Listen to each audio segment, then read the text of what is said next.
Spokane is a beautiful gem of the Pacific Northwest, consistently recognized as a best place to visit, live, or retire. And Spokane is definitely not dying. But Spokane does have some serious problems that need to be addressed. In this short video, we will address those problems head-on. We will also look at a city nearly identical to Spokane, but one that has very few of the problems we currently face. And finally, we will offer 4 solutions that can solve the problems we face and keep our city safe and beautiful. To be clear, this is a video about crime, not about homelessness. The fact is, our low-income and homeless populations are most vulnerable, and often the victims of crime. Spokane is a very compassionate city, equipped with many resources to help those in need who seek such help. We must remain compassionate, but we must also address our problems.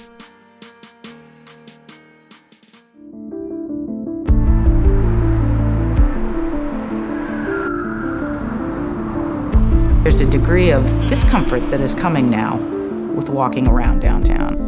What the hell's wrong with these people?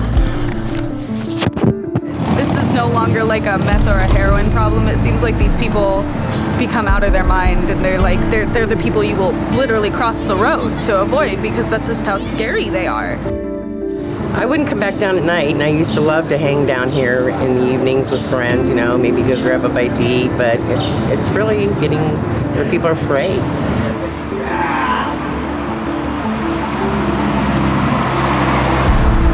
Wednesday nights is our worst night around here. They get their food and then they all hang out and they leave their trash and whatever they may be doing. It's just a never-ending process where they have to clean up. Just in the alley that people are parking in, we've had 3 of the cars have been broken in. We've actually had some license plates stolen off the car. We have called the ambassadors. They kind of have their hands tied. We try to call the cops. They say they can't do anything, which I don't understand because it's illegal to do those things. I've seen some people on drugs and everything else, and I can definitely tell you that it's probably getting a little worse than it is getting better. We drive by the parks that are like meant for families and kids, like be outside and like experience kind of like nature and get away from the city, and it's like filled with like transient people who are covered in needles. I've seen one guy just right next to me, you know, one time just pull out a needle and just start shooting, you know. Commercial burglaries are up by 92% when you compare this year so far to last year at this time. I've got a lot of clients in the surrounding area. They won't come downtown because they don't feel safe.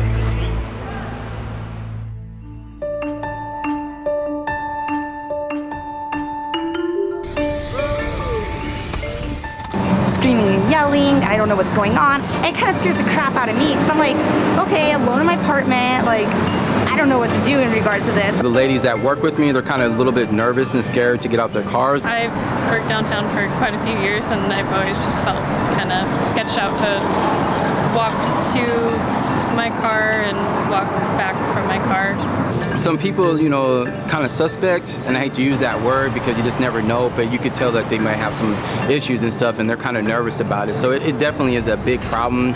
A lot of them that are on meth, you know, kids asking questions, why is this guy, you know, acting crazy, and which they do, and they're taking their shirts off, they're throwing things.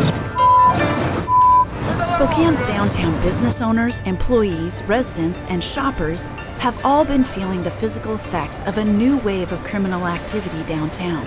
We had a 20-something-year-old break the windows out of our building at First and Howard with a battle axe. Aggressive panhandling is much more prevalent. People that, you know, when you tell them no, then they're following you and harassing you and wanting to make it more of a physical confrontation than it needs to be or should be. Drug use. We have an antifreeze container in the back of our building that was full of needles.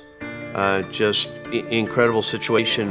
Yeah, they like to defecate all back here. We're standing in just a urine area. Imagine driving up to work and this is what you deal with. It's just horrible. You know, it's not just urine, it's feces of every kind. There's vomit, there's everything. Spokane has one of the nation's highest property crime rates. Our property crime rate is now greater than San Francisco's, Portland's, and even Seattle's.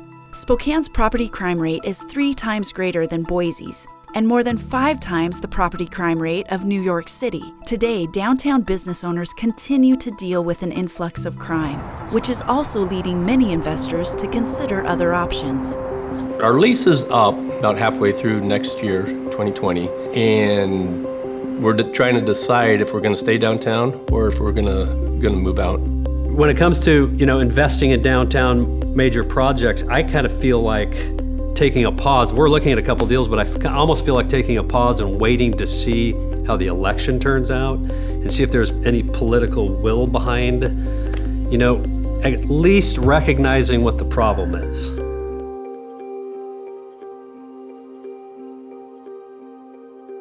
Spokane and Boise have been comparable cities for decades. Spokane is situated on Interstate 90 between Seattle and Minneapolis, while Boise is positioned on Interstate 84 between Portland and Salt Lake City. They are both college towns and sit at the base of the mountains.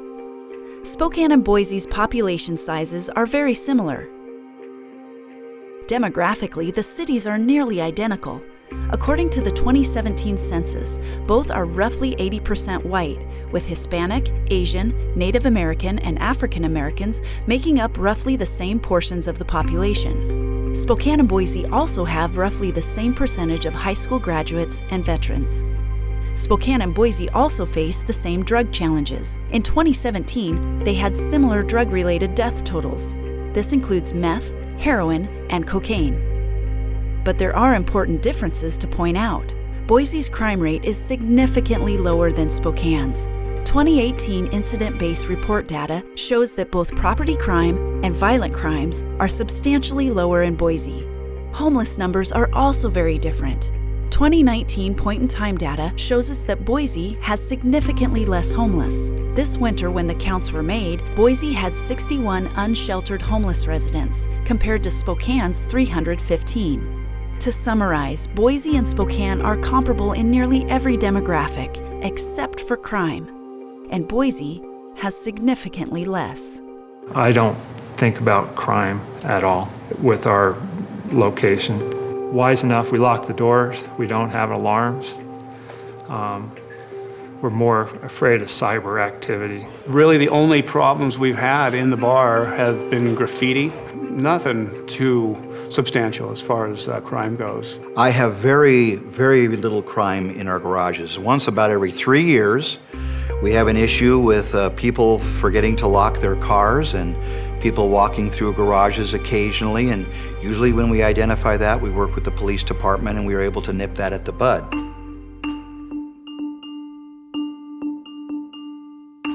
So how can we address the crime problems we face? Here are 4 solutions to consider. Number 1, build a new and larger Spokane County Jail. Number 2, police should be walking the streets downtown and enforcing our laws, including the misdemeanors. Number 3, sell the SDA downtown bus station and move the transit station underground. And number 4, develop urban parking solutions. First is the current Spokane County Jail problem. In Boise, the county jail holds just over 1,200 inmates. Between the downtown and Geiger facilities, Spokane County can hold only around 950 inmates. But of those, the Spokane jail currently houses between 100 and 110 federal inmates, which means less room for inmates who commit crimes in our city neighborhoods, including downtown. That means Boise has up to 40% more local jail capacity than Spokane. Yeah, we're over capacity in many areas, and we've been struggling with overcrowding for well over, 10 to 12 years. So yes, it's at capacity plus. Our current jail is full, and misdemeanor crimes are getting released quickly because of court mandates. Many non-mandatory misdemeanor offenders are released within hours. Spokane police candidly report that they are demoralized by the revolving door of our jail. Both adult and juvenile reoffenders end up back on the street, frustrating business owners and employees. In fact, many of the shop owners, employees, and security guards we talked to declined to go on record because they were afraid of potential retaliation from these criminals. Police say Dennis Schultz tried to assault a park employee. That's when police found out he had a few outstanding warrants for his arrest. So Schultz was booked into Spokane County Jail, but he's released about 3.5 hours later. That's because his warrants were for misdemeanors like trespassing, and they weren't serious or violent enough to keep him in jail. Once Schultz walked out, police were called to the Northeast Community Center around 2 in the afternoon. Employees there told police Schultz was holding a 4-foot metal rod staring at people. So police say security officers disarmed him, but not before the 71-year-old hit and injured an employee. Approving a new jail and treatment facility outside of the downtown core is essential to solving crime downtown. Spokane business owners want and need more police on foot downtown.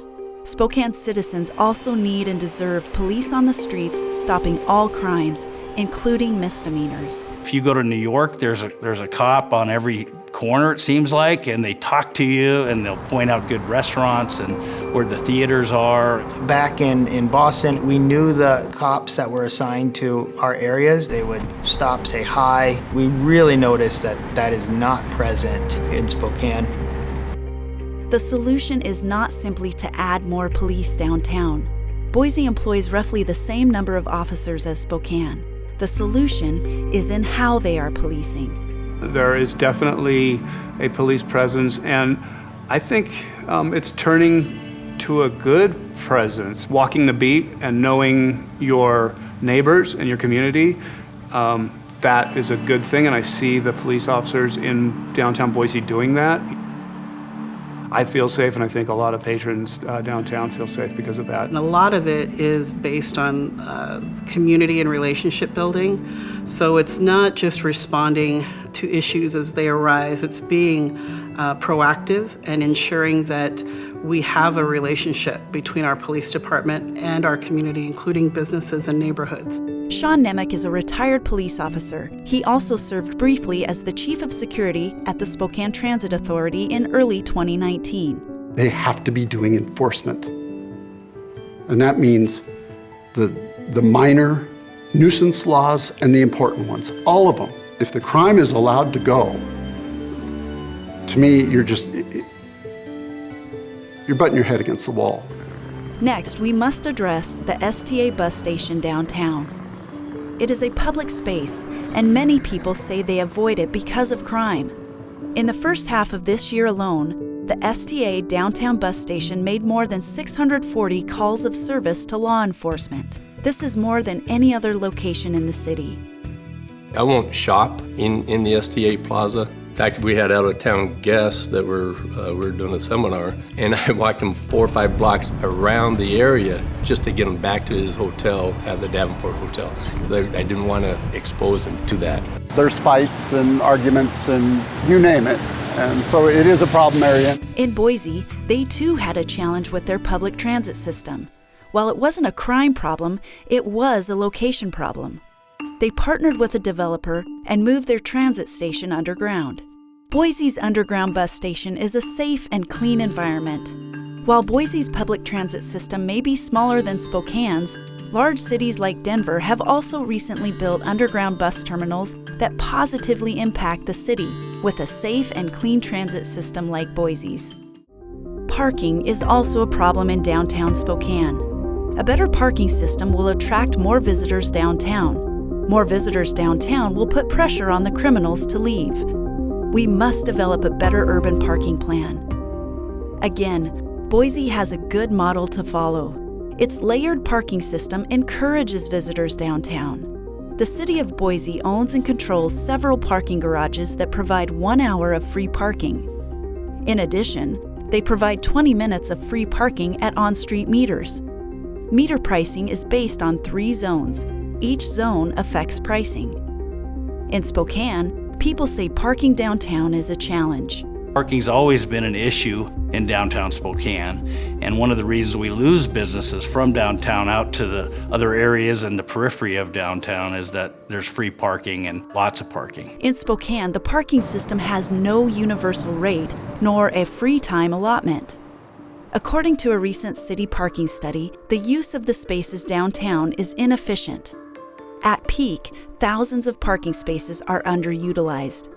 The most convenient spaces are underpriced, and visitors often get parking violations. A lot of people say, I hate parking down here. I hate coming down here because every time I come down here, I get a parking violation. Well, that's not right. That is not right. It's not right.